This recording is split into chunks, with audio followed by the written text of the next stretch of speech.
जय श्रीमन नारायण।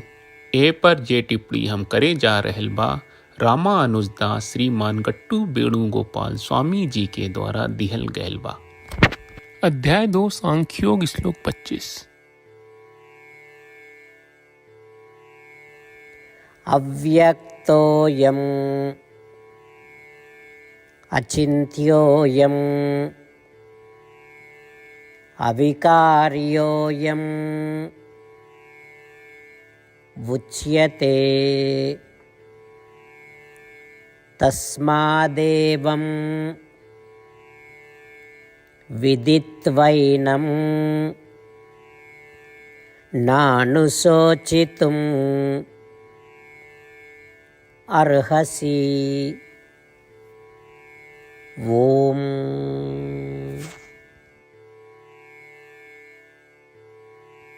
गीताचार्य श्री कृष्ण परमात्मा अर्जुन के साथे हमनी सभे के उपनिषद के सब सार वाला श्रीमद् भगवद गीता में सांख्य योग के शिक्षा दे रहल बाड़े।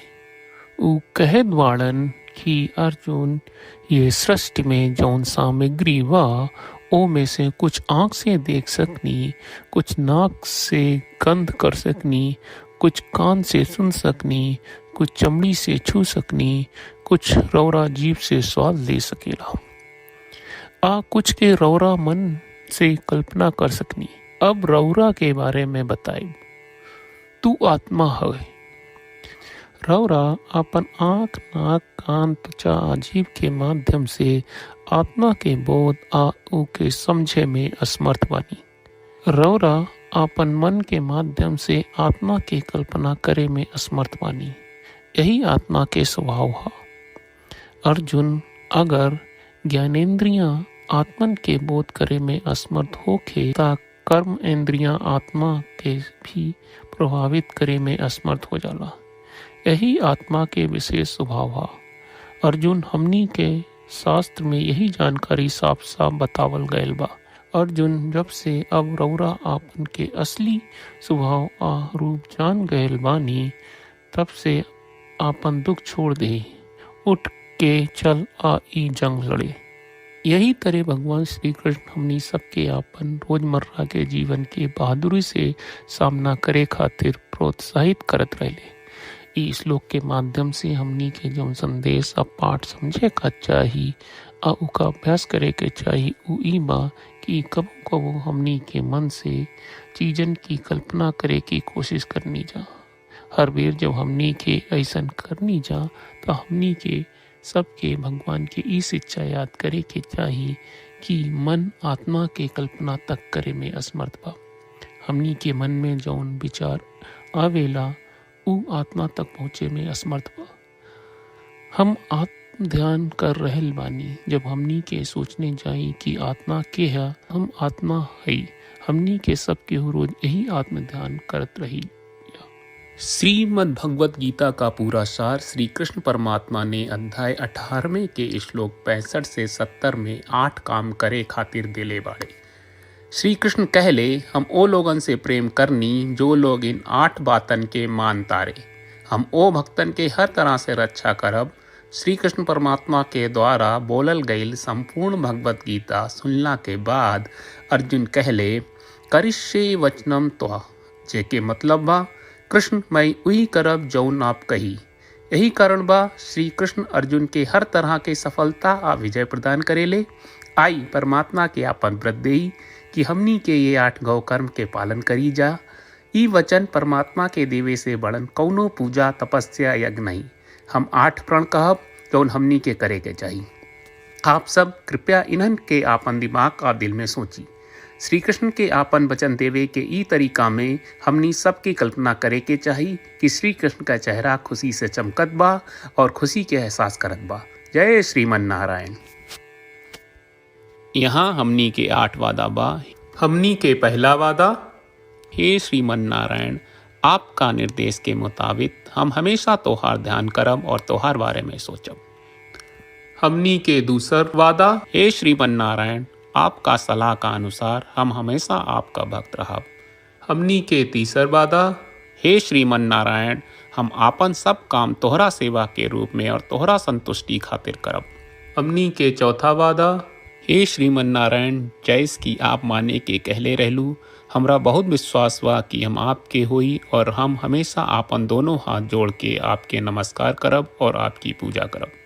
हमनी के पांचवा वादा, हे श्रीमन नारायण, हमरा के तोरा बात माम एकम शरणम ब्रज 1866 याद कहले, जहाँ आप हमरा के आपन का अर्पित करे का कहा।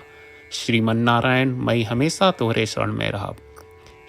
हमनी के छठवां वादा, हे श्रीमन नारायण, हमरा के तोहरा बात माँ सुचहा 1866 याद कहले कि आप हमनी के शोक ना करे का आश्वासन दे रहे बड़े, हम अब और शोक ना करब।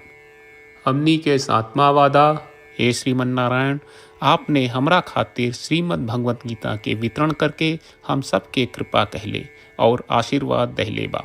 हम वादा करत बानी कि रोजाना कम से कम एक श्लोक पढ़ब या सुनब।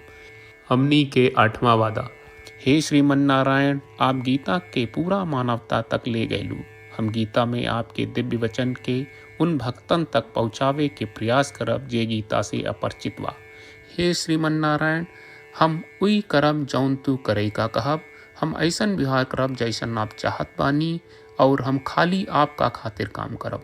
श्रीमन नारायण के रोज आपन वचन देहल कि हम ओइस करब जैस आप कहत बानी, ई अपने आप में बड़न पूजा बा। श्रीमन नारायण, करशे वचनम त्वा। श्रीमन नारायण, हम तोरे निर्देश के मुताबिक काम करब। सर्वम श्री कृष्ण अर्पणम अस्तु। जय श्रीमन नारायण। अच्छेद्योऽयम् अदाह्योऽयम् अक्लेद्यः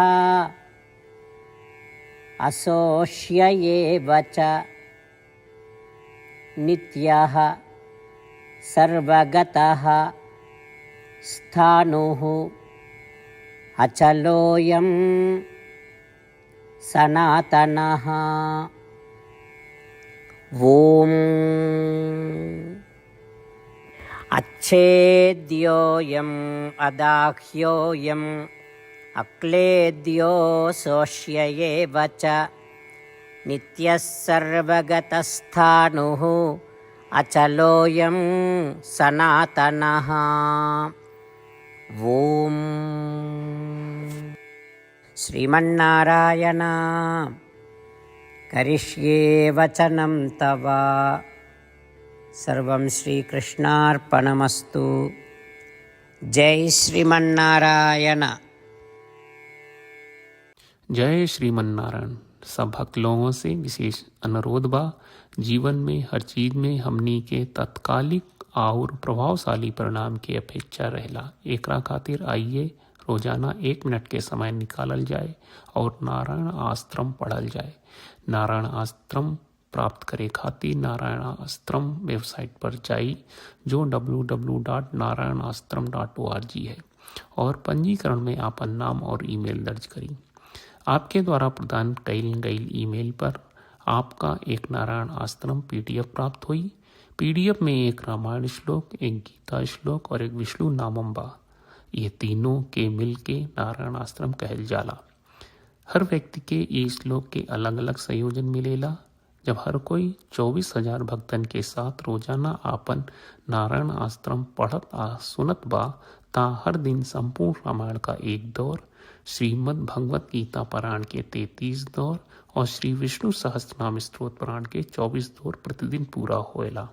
ई एक बहुत ही उल्लेखनीय और विलक्षण परिणाम बा, जौन हर एक दिन ऐस करे से निकलेला।